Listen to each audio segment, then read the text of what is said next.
What if I told you that the survival of a 90-year-old automotive giant in the super volatile Indian market basically hinges on a compact SUV named after a Greek artisan? Right. And like at the exact same time, another brand that is known for building these unkillable premium behemoths is trying to sell you a flagship luxury experience, but for the price of a standard hatchback. Yeah, I mean, it sounds like a total contradiction in terms, doesn't it? Totally. But those seemingly impossible strategies are, well, they're the exact maneuvers required to survive the current market conditions right now. We are looking at this environment where consumer fatigue has just, it's reached a critical mass. Oh, for sure. Buyers are walking into showrooms with their hard-earned money, and they're realizing, they're essentially being pitched 5-year-old engineering that's just hiding behind a new chrome strip on the bumper. Yeah, people are definitely waking up to that. Well, welcome to the Deep Dive. Today, our mission is to decode this rapidly shifting landscape for you. We've actually got our hands on a really fascinating July 2026 future car guide, and let me tell you, the source material is dropping some absolute bombshells. It really is. It's teasing 8 revolutionary cars hitting the Indian market. We are talking about a mystery number 3 car that is supposed to completely upend buyer expectations. Yep.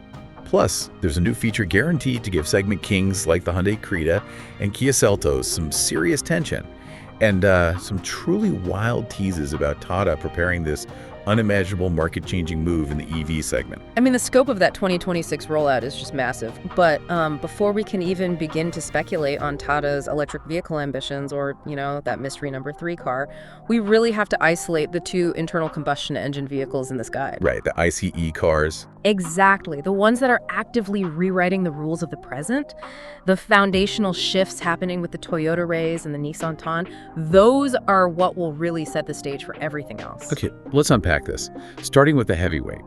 Yeah. Because, nothing says legacy giant quite like Toyota. Definitely. The source highlights their upcoming Toyota Raize, which is this compact SUV aiming to shatter a pretty deeply ingrained perception. Because for decades, the general consensus has basically been simple Toyota equals expensive. Right. You want their legendary reliability, you pay a premium for it. And that premium pricing has really been their moat. Toyota built its reputation on vehicles like the Land Cruiser or the Fortuner. These are cars that can basically outlast the people driving them. Yeah, unkillable. Right. But the Raize represents this deliberate, aggressive pivot down market, which behavioral economists actually refer to as cognitive anchoring. Cognitive anchoring. I like that. I look at this move and it really reminds me of industrial manufacturing. Huh. It's kind of like if Caterpillar or John Deere suddenly decided to make a high-end indestructible push mower for your suburban backyard. Oh, wow. Right. They are bringing that industrial-grade trust down to the mass consumer level, which immediately forces all the everyday accessible brands into an absolute panic, because suddenly this heavy-duty badge is playing in their sandbox. That's a great analogy. That industrial-grade trust is the absolute core of their cognitive anchoring strategy. Toyota is using the mental anchor of their flagship expensive vehicles to elevate the perceived value of a budget car. Make people feel like they're getting a steal. Exactly. And the strategic context here is heavily numbers-driven. The source notes the Raize expected price point is aggressively targeted right between 8 to 13 lakhs. Which is wild. That places a giant crosshair directly on the heavy hitters. Yeah. We were talking about the Tata Nexon, the Maruti Brezza, and the Hyundai Venue. At 8 to 13 lakhs, Toyota is basically cannonballing into the deep end of the most cutthroat segment in the country. The source actually explicitly warns that if you are considering buying a Nexon right now, you might want to wait for the Raize so you don't end up regretting it. And delivering a vehicle at that 8 to 13 lakh price point without completely destroying their profit margins, that requires a masterclass in supply chain and platform engineering. Right, they can't just be losing money on every sale. No, they aren't just magically making parts cheaper. What they are doing is leveraging modular architecture. Specifically, the Raize is built on a derivative of their global platform, likely the DNGA, which is the Daihatsu New Global Architecture. Okay, so let's break down how that actually works for the listener. Because, how does an acronym like DNGA allow Toyota to sell a car this cheap without it feeling, well, flimsy. Sure, so think of a modular car platform like a highly advanced...